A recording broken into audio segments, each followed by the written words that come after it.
Well, hello everyone. Happy Monday. I hope that you all had a fantastic weekend.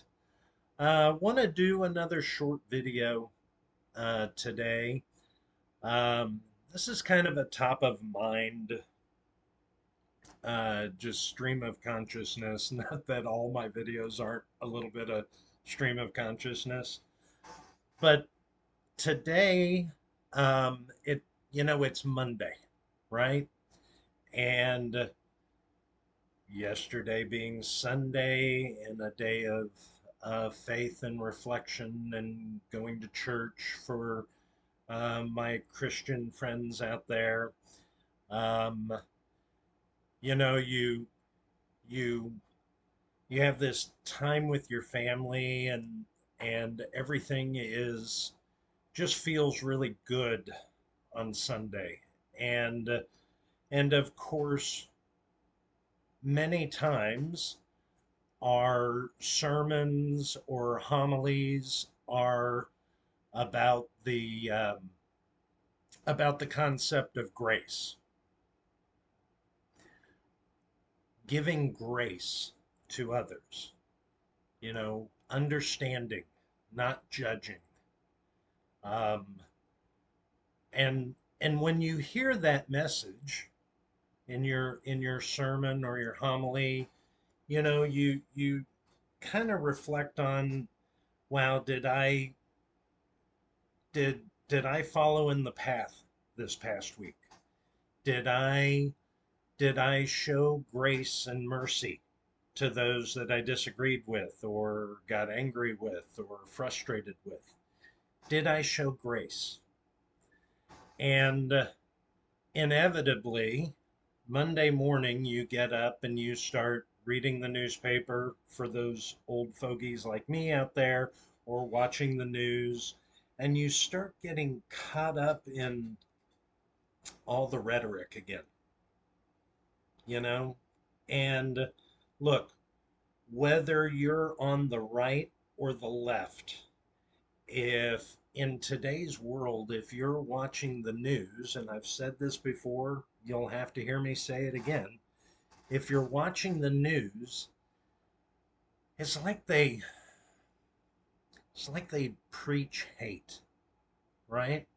So if you watch news on the right side of this, on the conservative or the right side of the spectrum, it's all about people that promote lawlessness, and it's all about people that want to take away your rights, that want to take away your ability to lead your life the way that you want to lead it. Um, by the way, for those of you, because I know a lot of the people that watch these videos are kind of like me, you're conservative and you probably get your news from a conservative source.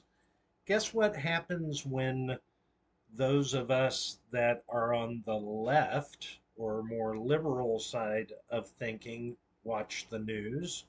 Guess what the rhetoric is that they hear? It's about hate. It's about people that have things that you don't, even though you work hard. It's about people that don't follow the law.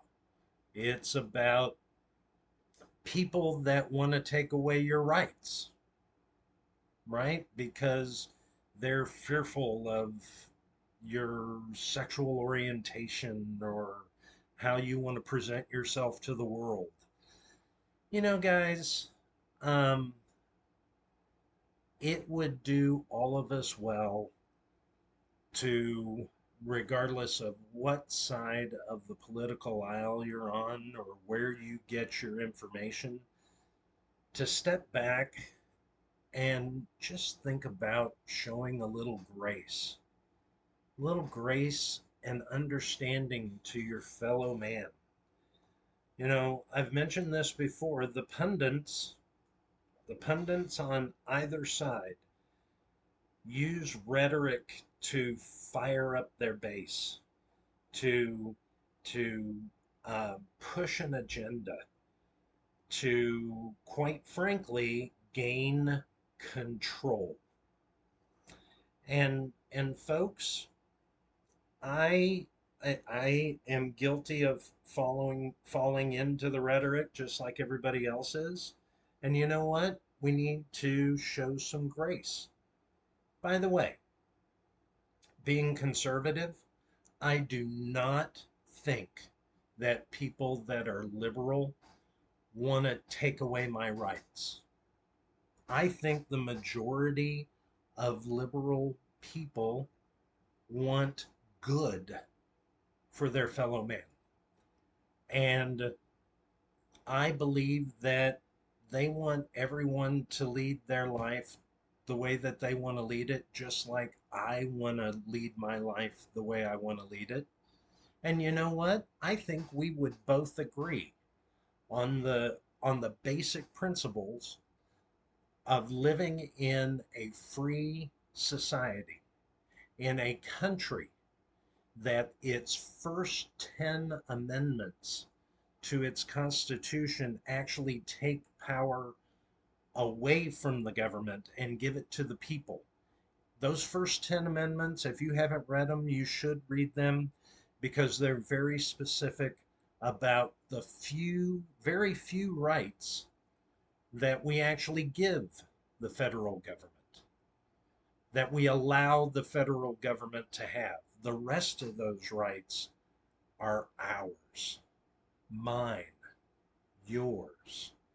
It's left up to us to decide on a local basis, not somebody far away that has an agenda which is about control. Plain and simple, it's about control and longevity in their positions. And each one of us has to step back and show a little grace because the people around us, even though they may get caught up in the rhetoric, they're not bad people. They are just hearing a different story, but they want the same thing that you want. They want the same thing that I want. You know what? I guarantee if we had 50 conservatives and 50 liberals in a room and you ask the question, do you believe you should have the right to lead your life the way you want to lead it, as long as that life does not infringe on somebody else's right to lead their life the way they want to lead it?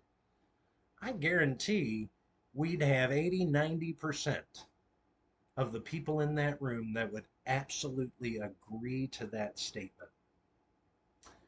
So, tomorrow morning, when you get up and you listen to your news, whether your news comes from the right or the left, and the rhetoric starts pushing all the buttons that create anger and create frustration and create hatred for your fellow man, turn it off.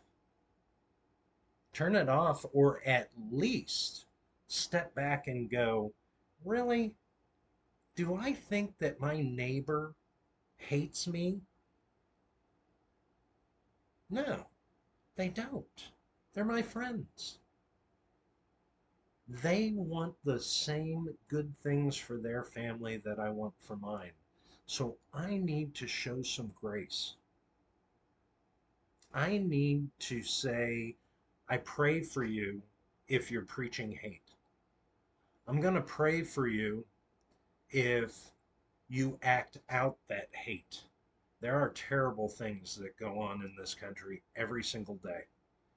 And so many of those people have gotten caught up in the rhetoric. They've gotten caught up in the hate.